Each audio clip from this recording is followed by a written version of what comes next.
Alright guys, we got some packages today.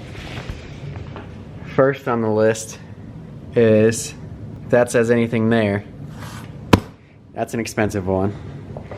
This package is also an expensive one. And this package is also an expensive one. Shout out Post Pros. Let's open them up.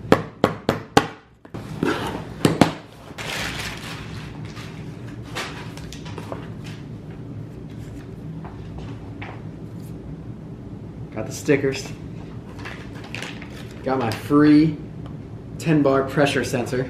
It was a Black Friday deal, and it comes with this free if you buy it.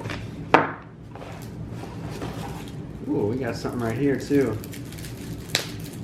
Oh, it's a can koozie, one of those things you slap around the can. Nice. Here's the important part right here.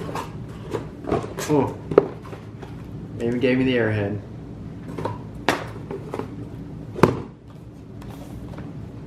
That is sweet. Let's open it up, make sure it's in there.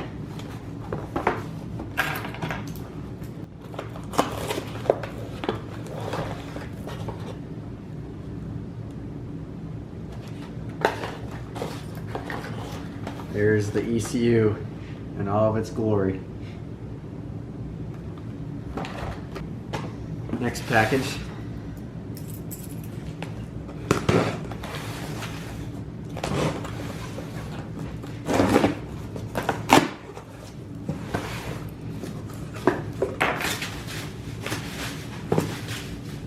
Ooh, a money shot. A lot of Super Tech goodies right here.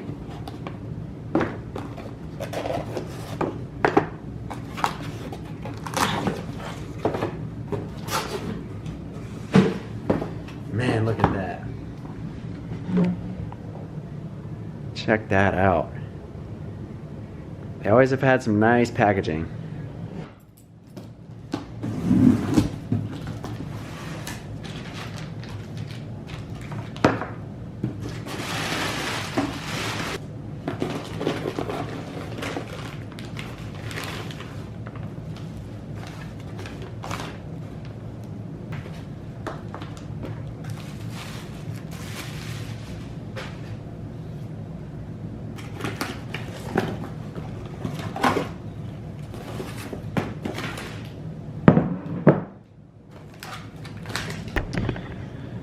Alright, I'm going to go over a brief explanation of everything that I just got. It's pretty expensive and it's pretty sweet. So first, we got the ECU Master EMU Black, which is the standalone ECU I'm going to be using for the truck. I got that, and I got this free 10-bar pressure sensor, which can be used for like oil pressure, fuel pressure, pretty much any type of pressure you need to measure. Gave me a sweet little koozie thing. Airheads, can't forget that. A couple stickers. Next we have the Super Tech. Red won't close, there we go. Super Tech valves and valve springs. These intake valves are stainless, and then the exhaust valves are Inconel, and these valves are super light compared to stock. And these are all rated to go 8,500 RPM or higher. Also got titanium retainers for the valve springs, which is critical. I need this to achieve the power goal I'm trying to reach. Next we got the, I'm really excited about this one, Willwood disc brake conversion kit for the truck. So these are 4-piston Willwood calipers, and these are 12-inch, I think 304mm diameter rotors. I was kind of debating on getting one with 5 lugs and just switching like the spindles out on the truck, but I figured it would just be easier just to stick with 6 lug. These also come with the mounts to mount the brakes directly onto the Datsun. Also came with stainless brake lines.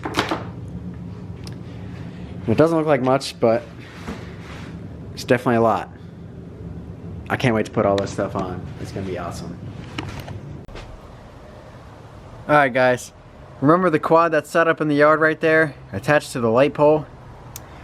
Well, I just cleaned the carb. I cleaned it inside because it's freezing cold out here right now. But I got the quad in the garage. I moved a couple bikes around, so now I got a little bit of room.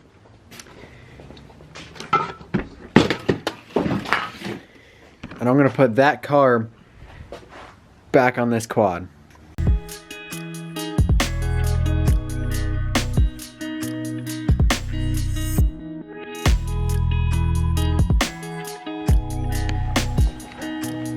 Alright guys, so I got the car back on. You can see that. Most of the plastic's back on, the seat's not on. All this plastic's kind of like just loose. I mean, it was like that when we got it from the guy we're working on it for. But I need some gas to test this thing out because there's none in it. So I got the old Datsun. It's got an electric fuel pump. So right here is where the gas line goes on, and it goes back into the carburetor. Well, I just pulled that line off and stuck it in a gas can. And when I turn the key, you can hear right there's the fuel pump. It's definitely running. And gas, it's going into the can.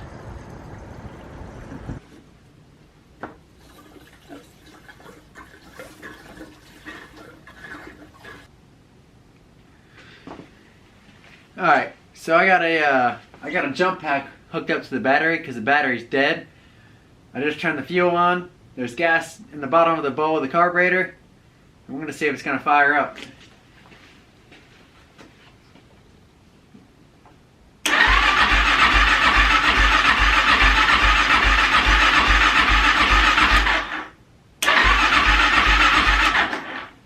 I'm going to choke it.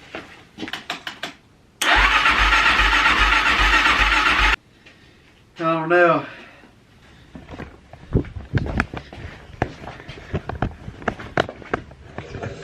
So something's definitely leaking out of the carburetor. As you can see, when I turn the gas on, it starts to drip right there. So that's definitely not good. And it looks like that's leaking too. So that's not a good thing. Need to find out why that's leaking. So it was leaking right around the bowl. I looked at the gasket, and then all the gasket looks like pretty good. And I looked at the bottom of the carburetor, and that all looks good. I ended up pulling the seat out. I ended up pulling the seat out of the needle and seat, and there was a little bit of gunk on the end of it, but it's got like a screen on it, and that's what's coming in from like the gas tank. So there's probably some stuff like in the tank, which is coming in here and going into the... You get the point. So I'm going to put this back together, make sure it seals before I put it back on the quad, and then it's going to go back on. So I got the gas tank on the edge of the table. I got the carb right there. I'm going to connect the carb to the gas, turn it on, and see if it leaks outside of the quad.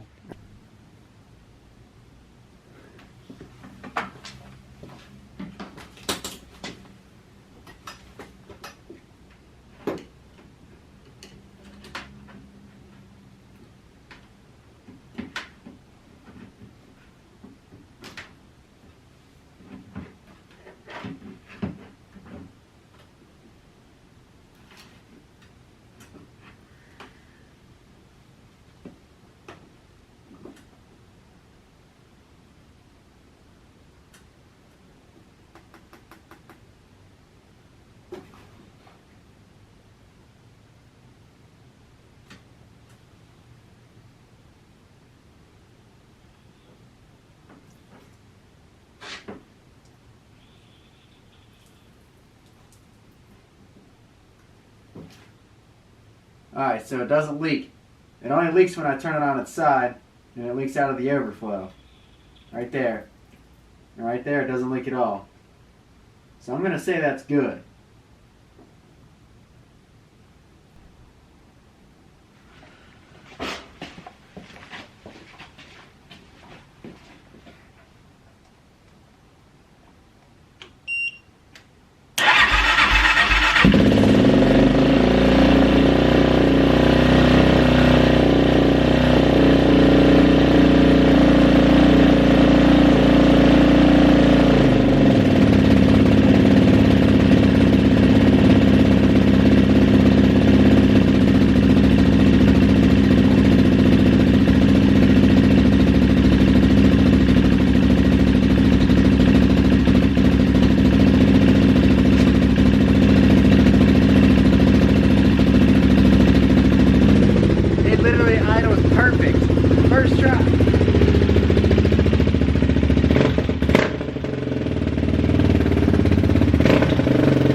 That literally runs great. Literally started up within like 20 seconds. I think this thing's good to go. Alright guys, quad runs great, idles, revs up just fine, all because that one little plate on the slide was backwards, or upside down. I think that's a success, and I think that's all she wrote for tonight, so I'm going to call it here. It's getting kind of late, it's already like 10 o'clock. I got work tomorrow, so yep, it's time to shut the garage down and call it a night. I'll see you guys tomorrow.